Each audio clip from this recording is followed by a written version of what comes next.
Taylor here with Agri Spray Drones. We've tested a lot of spray drones here at Agri Spray Drones. And to be honest, they are all very similar. Across all the brands we've run, including the main brand that we sell across the entire United States, they're all very similar. And a few months ago, some of my team here at Agri Spray Drones went and tested something that promised to be new, promised to be different, promised to be the next generation of spray drones for North America. I have not got my hands on this unit yet, but the reports I got back from my team said that this lived up to all the promises. So I'm going to bring you guys along for the ride as I take my first impressions on this new drone.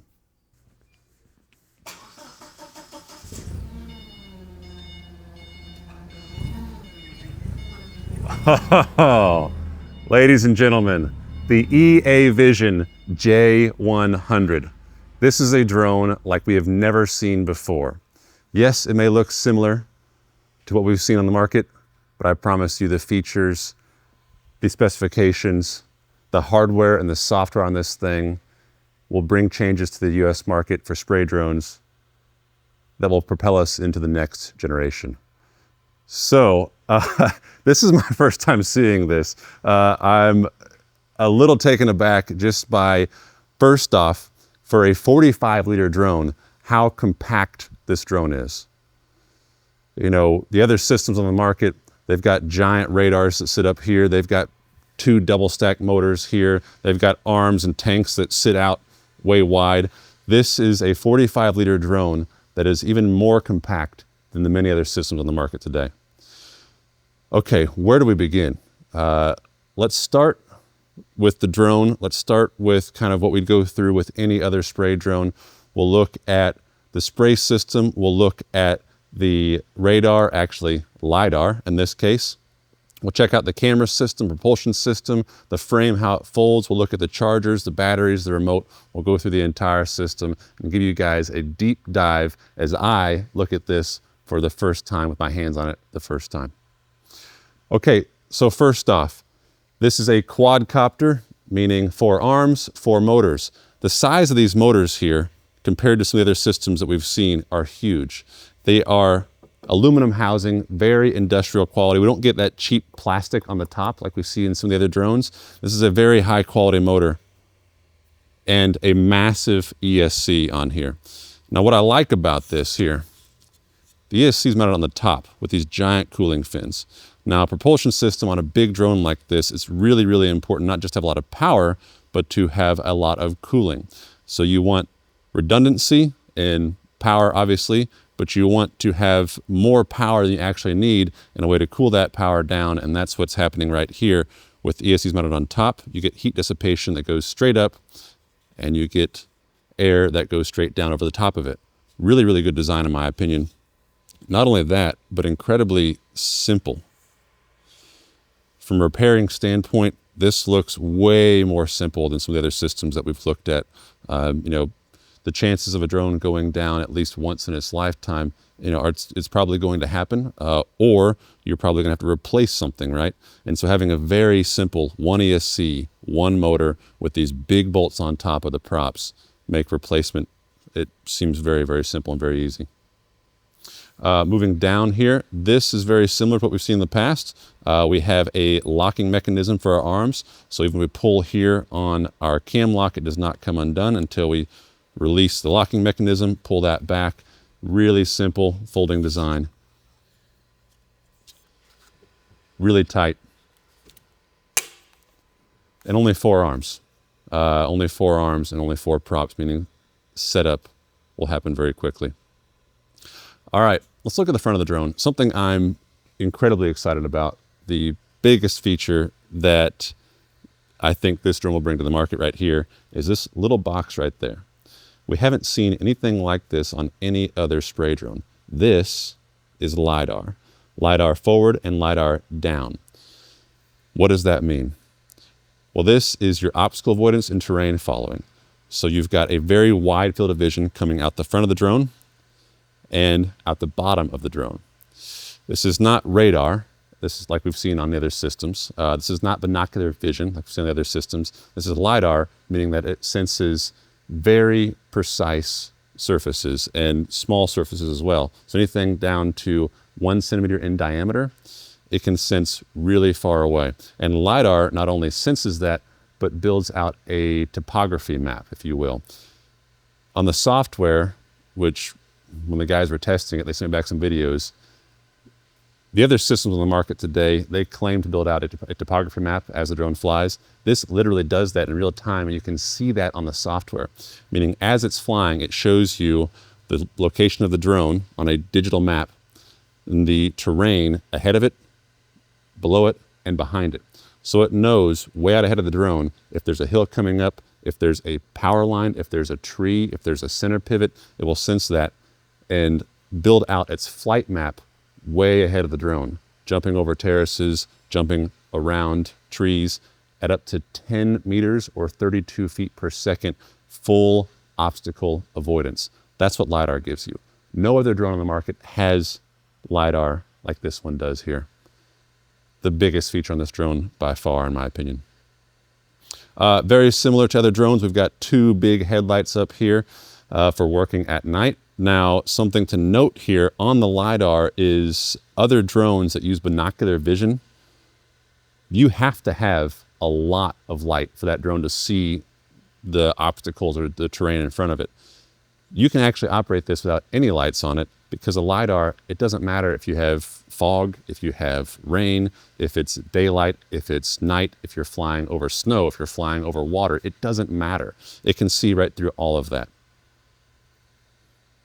Okay, enough about the LiDAR. Moving down, we have our camera right here. This camera is 1080p on a gimbal. So there you go. Inside of that clear housing, that camera can rotate all the way down and actually a little bit to the back and a little bit up. So you can actually see what your drone is currently over or ahead of the drone. And this camera does mapping as well.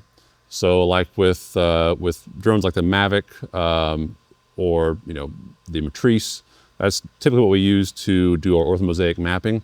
With this drone here, you can do that all in one platform. The camera allows you to do mapping, not only that, but the software on the remote does all the processing and the stitching of that imagery. Meaning you don't need 2 drones now, you have 1 drone, and you can do all of your orthomosaic mapping, whether you're looking for spots of weeds to go spray, or you have a field you haven't been to before that you've done a lot of dirt work on and you need to get that orthomosaic mapping done so you can know what the actual boundary looks like. This camera can do it all. Live 1080p back to your remote at, I think they said they had it over a mile and they were still getting full 1080p back to the remote from this camera. And you have a relay station that can take that even further.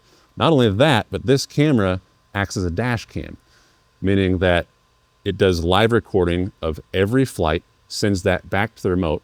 So if you have a problem and there's an error message showing up, or the drone has a crash, or let's just say you saw something interesting on the other flight and you wanted to take a look at the camera or the video from that flight, no other system does this. This system sends back the live recording like a dash cam back to the remote. You can go back and review your previous flights and send that back to your service center, your repair guy, and they can see what it is that the drone actually encountered whenever it encountered that issue. That's a really cool feature here. All right, let's take a look at the spray system. Obviously a major component for a spray drone. Up here in the front, you can see we have our 2 impeller style pumps. These are small form factor pumps capable of up to 24 liters per minute. Very similar to a lot of drones on the market. But what I like about this is easy to access. We don't have rubber bands we have to take off. We don't have big housings we have to unclip just to get to it. They are right here, and they are in the front of the drone, meaning they are going to get a cooling effect. These motors on other systems that we've ran, they overheat a lot. The ESCs will blow up in them. These motors here, being on the front of the drone, meaning all of that forward air that you're encountering flying the drone, impacts these motors, cools them down as they're operating at super high RPM.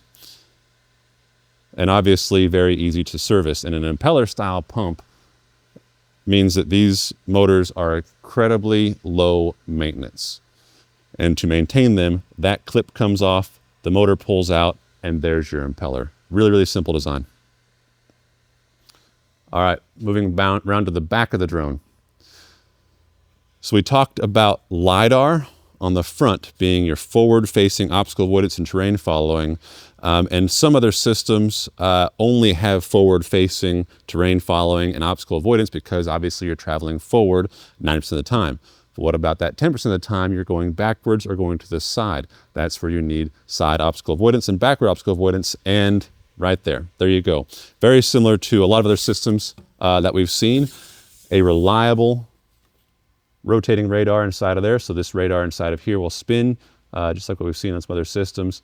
It will spin around in circles. It will detect to the rear and to the side and to the front. So as you are flying to the side, moving over to your next flight path, or flying backwards to get it back home, whatever the case may be, this does your obstacle avoidance in those directions, making user experience seamless from going from autonomous forward flight to manual spot spraying flight.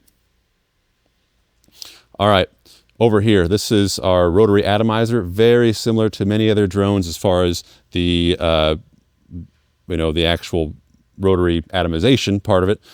But as far as how this entire unit is designed, incredibly different. First thing, that's aluminum in there. This is a giant motor right here inside of this housing, meaning that another thing that we experience with other systems is this motor spinning at high RPMs fails. This here, having a large motor like it does, a very robust system like it does, and being not the first design from EAVision to do this, makes this motor incredibly reliable inside of this rotary atomizer. Not only that, but it's attached very well. We've seen other systems where you can literally just pull this thing off, or loading in the back of a truck and it will pop off. This system, very well attached, but click right here and you can detach it very simply. Look at that. That stainless steel coupling right there. That's how you attach it, unattach it, and that attaches to stainless steel right there. This is the most robust rotary atomization system that I've seen on any drone, period. And it looks like the way this attaches, if you do hit something with these spring-loaded mechanisms here, it'll just pop off and not actually break anything because it's stainless steel. It's not aluminum, it's not plastic, it is stainless, making it really robust and incredibly simple. I mean, this is my first time doing this, and that was so simple. On other systems, you've got to unscrew something, you've got to unplug something, you've got to twist something right there, and it comes off, and you can service the entire thing. That's awesome. Wow. All right, the atomizer on this. So it's a counter-rotating atomizer. So underneath this outer disc here is another disc inside. So it's a counter-rotating atomizer, and we have these stainless steel pins around the outside. This is different. We don't see this on any other spray drone, these pins like this. Now, whenever I was talking to an expert in rotary atomization, he told me that the way that current drone systems are doing this is wrong. You don't have one disc to rule them all with little plastic fins around this. He showed me what he'd used in the past, and basically it's not veins that the droplets travel through, it's actually orifices that the droplets travel through. That is what's happening right here. So between each of these pins is essentially an orifice for that drone to travel through, with a rounded edge being a pin, meaning that our droplet size spectrum is really, really tight. It doesn't matter if we're pumping through 4 liters a minute or 16 liters a minute, our droplet size spectrum is really, really tight. Doesn't matter if we're going 300 microns or 10, yes, 10 microns, which these can do. Incredibly high RPM with this atomization system like it has, we can do 10 micron sizes. That is microscopic, meaning that crops, specialty crops, orchards, vineyards, where these drones haven't had a huge impact, mainly because of coverage, drop the uniformity, penetration being the main issue. This drone will take that market, I guarantee you, because 10 micron sizes will blast through a canopy like nothing else. Really excited to see these in action in those cases. And this just feels good too. And it's huge. All right. Okay. There we go. Look over here. We got one spinning on this side.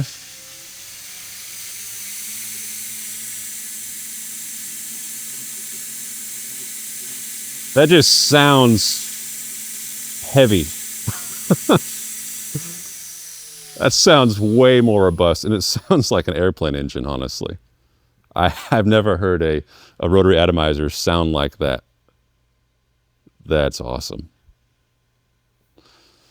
Okay, all right, there's more yet. I could stop here, but there is more that this drone is unique. All right, the battery right here. You can see battery location is very similar to many other drones. On the back of the drone, we have a handle. On top, we have a power button right there. Very similar. It shows us our charge level right there. But there is something different. And I'm going to grab another battery, leave this drone on. I'll grab another battery just to show you guys what is different about it. Right here. This is our battery. I don't know if you guys can see, but there's slots in this battery. It is not solid. This battery has individual cells. Each one of these cells is separated with a gap that goes all the way through the drone. This is called a blade style battery. And this does two things essentially. First off, this is cooling. Air flows through each of the cells individually, meaning while the drone's flying, of course, but also on the charger as you're cooling the battery, just like you do with other systems with air.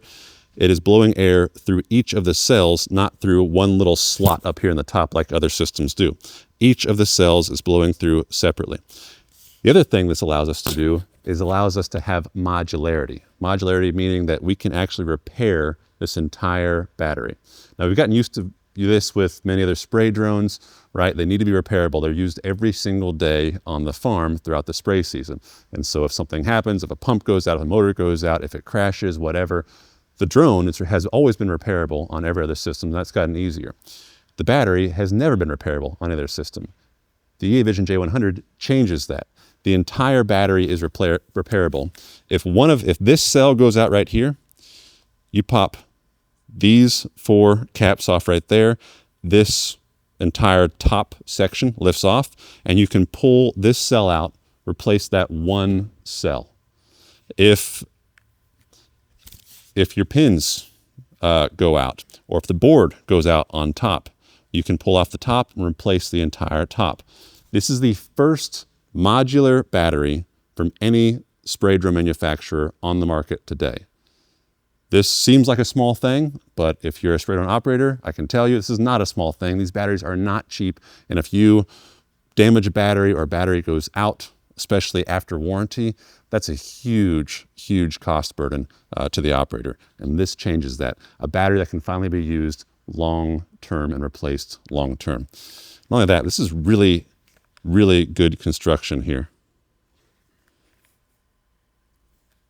Okay, last thing on the battery.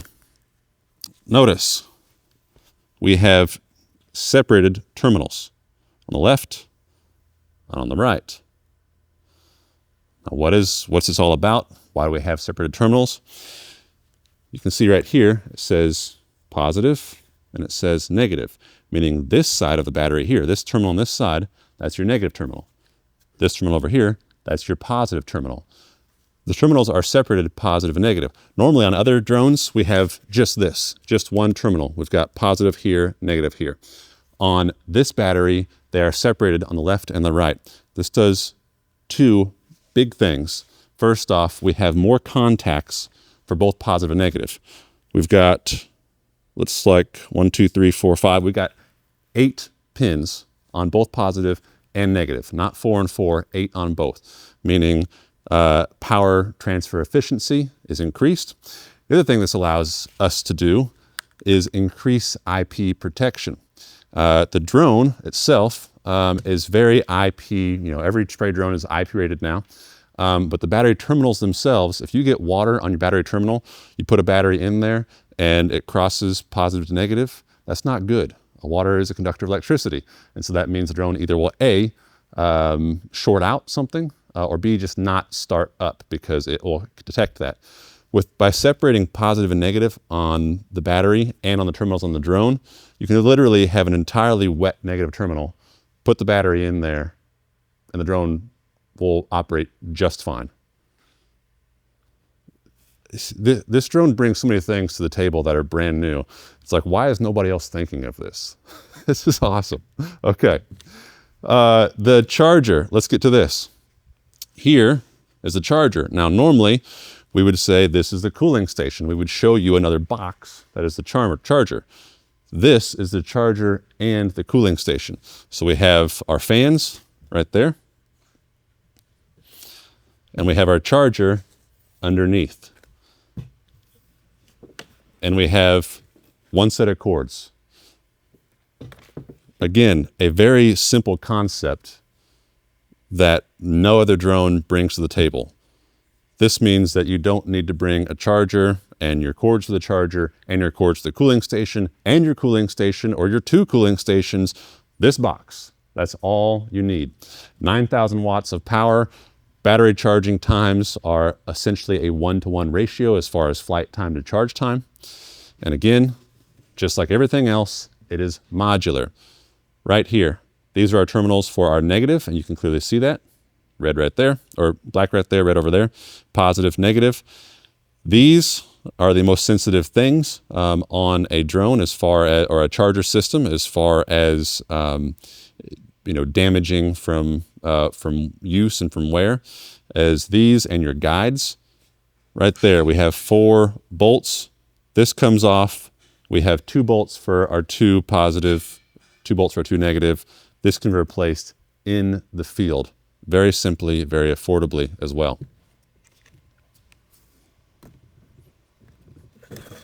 Just like that. And again, having a blade-like battery means air flows through every single cell and cools the battery extremely efficiently. Okay, we're not done yet. Right here, before we get to the remote, right here, this is what normally you might consider an RTK station, right? You have a tripod, you have a globe on top, and you get your RTK accuracy with something like this. See those 2 antennas on the bottom? Those 2 antennas, that's your relay. So other systems, you have either an RTK or a relay. You have to have 2 stations if you want to use both. Now, you don't have to use RTK, and you don't have to use a relay. But if you want to use a RTK or a relay or both on the J100 system, you've got one system. You've got one unit. You've got one pole. You've got one device to connect to. This is incredibly simple and yet something that just makes a ton of sense in the field. That has an 8-hour battery life compared to 4 hours on many other systems. 8-hour battery life in the field, and yes, you can charge it while you're using it. The relay means you can extend your range well past a mile or triangulate it up over a hill if you have beyond line of sight. And the RTK, of course, means much higher precision, much higher accuracy. Okay, this is an RTK survey unit. Other systems, if you want to collect a physical boundary, right? You want to actually drive your gator around the field, collect a physical boundary for the drone to operate it in, then you either use the remote or you use the remote with a little dongle attached on top of it that plugs into it for RTK accuracy. It's simple. Hand on the steering wheel on your gator, other hand on this, and you can collect your RTK precision boundary. You don't have to use this, but again, another very, very simple tool. All right, lastly, the remote. This may look very similar to you compared to other systems they're used to. Same size, 7-inch touchscreen, super bright display for full daylight viewing, fold-up antennas. We have our peripherals on top, where we've got our HDMI, USB-C, USB. We've got SIM card and micro USB on top there. And we have our hotkeys on the left and right, our sticks, everything's integrated. So this is very similar to other systems on the market. The one big difference, which I didn't think about being a big difference or being a benefit until, recently, whenever I started actually thinking about, well, how do people operate with the remote in the field? The one big system difference, there's no external battery. Instead, the internal battery is much larger on this system, meaning you have an 8-hour battery life with this remote. 8 hours with the screen powered on, in full use in the field when it's hot outside. Meaning you don't have to pack around 2 or 3 other external batteries and another external battery charger and find a place to plug that in and make sure to keep that cool. These are heat tolerant internal batteries, 8-hour life on here. And yes, if you're operating for longer than 8 hours, you can charge it while you're using it with a power bank or just with a USB-C cord. Again, another very simple concept. Why is no one else thinking of this? EAVision has thought of almost literally everything in terms of being able to operate efficiently in the field with a spray drone, and not just the drone, but the battery, the remote, the RTK relay station, everything about this drone. It puts my mind in 2 different polar opposites. It's the most complex drone that I've ever seen in terms of all of the hardware. And yet, it's the most simple drone I've ever seen in terms of how all the hardware reacts and interacts together. Wow, I cannot wait to get this drone in the field and really, truly put it to the test here in the US. From what we've seen so far, it's going to kill other drones in the field. It already has, and I can't wait to bring this drone to the US market. If you guys have questions, want to see a demo of the EAVision J100, reach out to us, let us know. See ya.